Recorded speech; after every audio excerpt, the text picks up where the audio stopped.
பெருமநீருடைய புனித சூசையப்பர் ஆலயம். இந்த ஆலயத்தினுடைய அந்த டாப் வியூ அப்படின்னு நீங்கள் பார்த்தீங்க அப்படின்னா ப்ளஸ் சிம்பிளில் தெரியும். ஸோ இப்போ மேலே போயிட்டுருக்கங்க.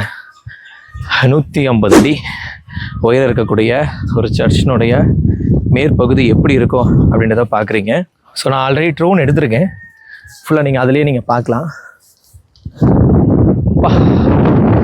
பிரம்மாண்டமாக இருக்குங்க, சான்ஸே இல்லை. இங்கேருந்து கம்ப்ளீட்டாக ஃபுல்லாக என்டையர் பெரும்பண்ணையரும் இந்த ஒரு இடத்துலேருந்து தெரியுது. அதே மாதிரி நீங்கள் லெஃப்ட் சைடு பார்க்கலாம், ரைட் சைடு அதே மாதிரி லெஃப்ட் சைடு பார்க்குறீங்க. இந்த ஒரு போர்ஷன் ரொம்ப அழகாக இருக்குங்க இருந்து பார்க்குறதுக்கு.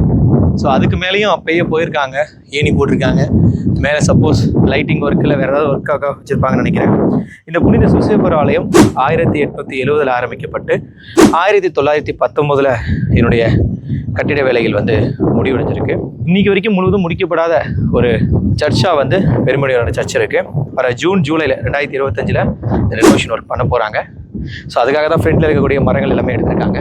பார்க்கவே ரொம்ப பிரம்மாண்டமாக இருக்குது. ஸோ இந்த சர்ச்சை பற்றி நீங்கள் என்ன நினைக்கிறீங்க அப்படின்றத கமெண்ட் பண்ணுங்கள். Bye, take care, love you all. Karthik.